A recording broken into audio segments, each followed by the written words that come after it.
Hello everyone, welcome to star IQ. Star IQ के video platform पे आप सभी का बहुत बहुत स्वागत है। आज 17 अक्टूबर 2023 के हरियाणा करंट अफेयर इस वीडियो में हम पढ़ने वाले हैं।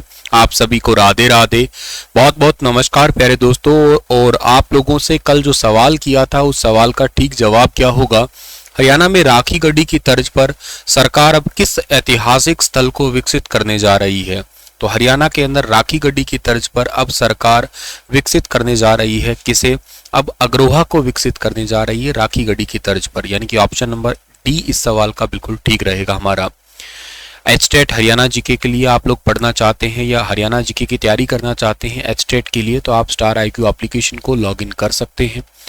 प्यारे दोस्तों, आज का पहला करंट अफेयर क्या रहेगा कि हाल ही में मुख्यमंत्री ने किस जिले में भगवान परशुराम राजकीय चिकित्सा महाविद्यालय के निर्माण कार्य का मंत्रोच्चारण के बीच भूमि पूजन कर शिलान्यास किया है। तो भगवान परशुराम राजकीय चिकित्सा महाविद्यालय ये आने वाले पेपरों के लिए बहुत इंपॉर्टेंट होगा। ये महाविद्यालय जो है ना, ये कहाँ पे खुलने वाला है? तो ये खुलने वाला है कैथल के अंदर, यानी कि ऑप्शन नंबर बी इस सवाल का बिल्कुल ठीक है। भगवान परशुराम राजकीय चिकित्सा महाविद्यालय कैथल के अंदर खुलेगा। ये 20 एकड़ भूमि पर 950 करोड़ रुपए की लागत से बनेगा ये भगवान परशुराम राजकीय चिकित्सा महाविद्यालय। हालांकि मैंने इसके बारे में आपको कई बार पहले पढ़ा दिया है, मतलब जब घोषणा हुई थी, लेकिन अब इसकी भूमि पूजन हुई है। कैथल का गांव कौन सा है? कैथल का गांव है सपन खेड़ी, यहाँ पे बनने वाला है ये 20 एकड़ जमीन के ऊपर 950 करोड़ रुपए की लागत से टोटल ये बनेगा। और इसके अलावा जो है ना, इसमें एमबीबीएस की 100 सीटें होंगी, 500 बेड का हॉस्पिटल इसके अंदर होने वाला है और ये 30 महीने में पूरा कंप्लीट बन जाएगा, ऐसा इसका टारगेट रखा है। वैसे आने वाले समय में हरियाणा सरकार के द्वारा फतेहाबाद के अंदर, इसके अलावा सिरसा के अंदर, चरखी दादरी के अंदर, पलवल है, इनमें 8 नए मेडिकल कॉलेज खोले जाने की संभावना है। ये एक्चुअली ऑलरेडी जो है ना वो घोषणा इनकी हो चुकी है। हालांकि भगवान परशुराम के नाम पे बनने वाला बहुत पहले की घोषणा हुई थी, एक राज्य स्तरीय कार्यक्रम हुआ था, उस दौरान इसकी घोषणा हुई थी, लेकिन फिलहाल अब इसकी नींव रख दी गई है। हाल ही में डॉक्टर अमित अग्रवाल ने पंचकुला में किसके द्वारा लिखित एवं हरियाणा साहित्य संस्कृति अकादमी द्वारा प्रकाशित निर्झरी कृति का विमोचन किया है। निर्झरी का विमोचन किया है अभी हाल ही में डॉक्टर नानक चंद शर्मा की लिखी गई किताब है ये विमोचन किया गया डॉक्टर अमित अग्रवाल द्वारा। डॉक्टर अमित अग्रवाल द्वारा विमोचन किया गया डॉक्टर नानक चंद शर्मा के द्वारा लिखी गई किताब और हरियाणा साहित्य एवं संस्कृति अकादमी के द्वारा प्रकाशित की गई है ये निर्झरी। ये कौन है सर? डॉक्टर अमित अग्रवाल ये मुख्यमंत्री जी के अतिरिक्त प्रधान सचिव है, सूचना लोक संपर्क भाषा एवं संस्कृति विभाग के महानिदेशक है और इनके द्वारा निर्झरी किताब का विमोचन अभी हाल ही में किया गया है। हरियाणा के किस शहर को ग्लोबल सिटी के रूप में विकसित किया जाएगा?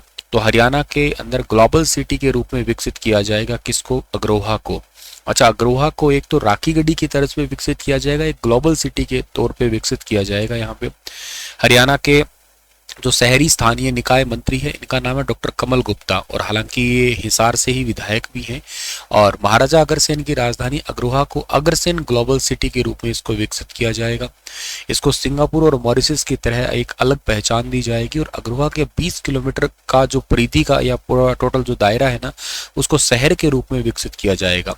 वैसे मैं बता दूं, हिसार से अग्रोहा लगभग इतना ही पड़ता है, 20-22 किलोमीटर के आसपास का ही है और ये पूरा इलाका जो है ना शहर के रूप में तब्दील कर दिया जाएगा ताकि महसूस ही ना हो। हालांकि इनको ये कहा गया था कि यहाँ पे रेलवे लाइन, तो इन्होंने कहा कि यहाँ रेलवे लाइन लाने की कोई ज़रूरत नहीं है। अग्रोहा और हिसार के बीच में टोटल जो एरिया बचा हुआ है ये 20-22-25 किलोमीटर का, ये पूरा सिटी के रूप में कन्वर्ट कर दिया जाएगा, तो एक शहरी महसूस होगा। शहर में जो ट्रेन की ज़रूरत नहीं होगी। इन फ्यूचर कभी कभी जरूरत पड़ती है तो मेट्रो ट्रेन जैसी सुविधा मिल जाएगी।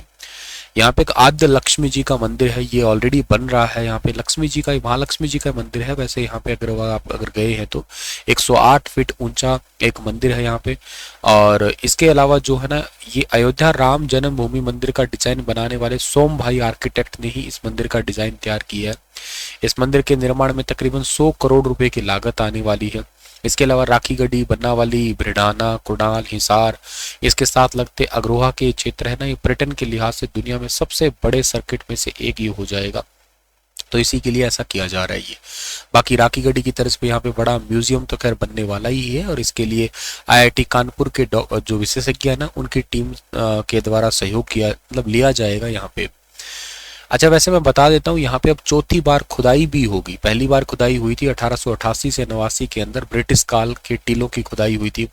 दूसरी बार हुई थी 38 से 39 तक, तीसरी बार 1978 से 79 में, और चौथी बार अब खुदाई का काम यहाँ पे स्टार्ट होगा।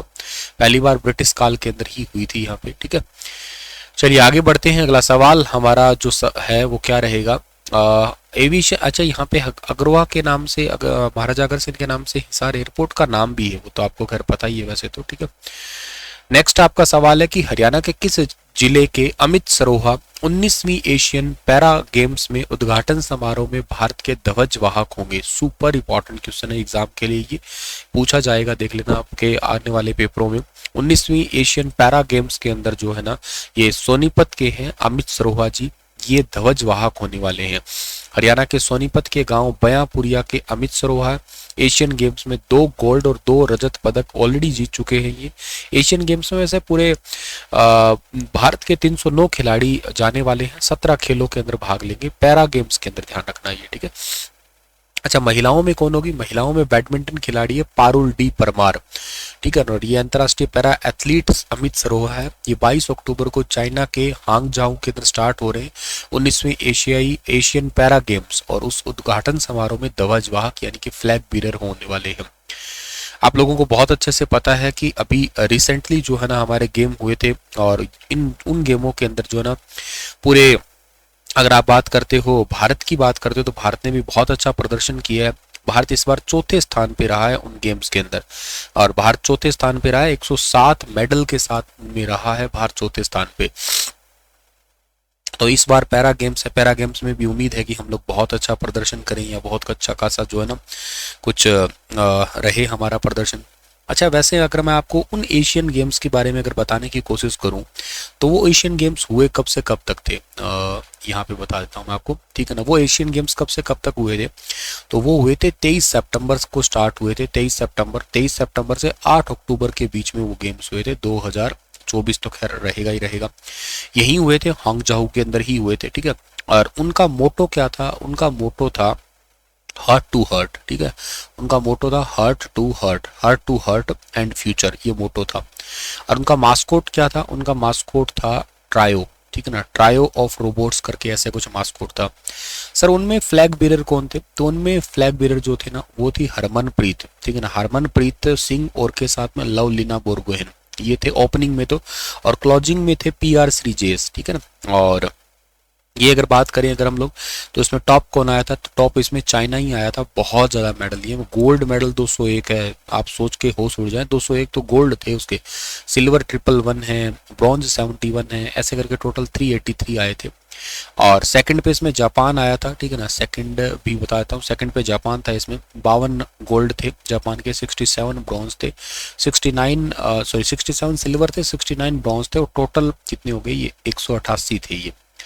3 नंबर पे साउथ कोरिया था, और चौथा हमारा प्यारा भारत था, इंडिया था। इंडिया के पास में जो है ना 28 तो गोल्ड आए थे, और 38 जो है ना वो सिल्वर आए थे, और इसके बाद ब्रॉन्ज कितने आए थे? 41 आए थे, टोटल 107 आए थे। हमारे बाद उज्बेकिस्तान था जिसके 22 गोल्ड थे, ठीक है। तो ये बात आप लोगों को याद रखनी ही है। हमारे पास में गोल्ड किस किस ने जीता था? आपको याद हो तो नीरज चोपड़ा ने जीता था, एक ज्योति सुरेखा है उन्होंने भी जीता था, और इसके ज्योति सुरेखा आर्चर खिलाड़ी है एक, अनुरानी थी जेवलिन की बहुत इंपॉर्टेंट, पलक गुलिया, अविनाश साबले भी थे। वुमेन की जो टीम थी, क्रिकेट टीम थी, और कबड्डी की मैन वुमेन टीम है, इन्होंने ऐसे गोल्ड जीता था। ऐसे मनु भाकर भी थी, ऐसे रिदम सांगवान भी थी, ऐसे कई सारे मतलब मेडल है। तो मैंने आपको ऑलरेडी खैर ये पढ़ा चुका हूँ हरियाणा वाले, तो आप छोटा सा क्लिप है देख भी लेना, ठीक है। अगला सवाल आपका आता है यहाँ पे, और इनको अर्जुन अवार्ड मिला हुआ है, ध्यान रखना आप लोग, ठीक है ना। 2010, 2014, 2018 एशियन गेम्स में 2 गोल्ड और 2 सिल्वर पदक ये ऑलरेडी जीत चुके हैं ये, ठीक है। डायमंड लीग फाइनल्स 2023 में नीरज चोपड़ा ने कौन सा पदक जीता? तो डायमंड लीग फाइनल्स 2023 के अंदर नीरज चोपड़ा ने सिल्वर मेडल जीता है इस बार। ऑप्शन नंबर 20 सवाल का ठीक है।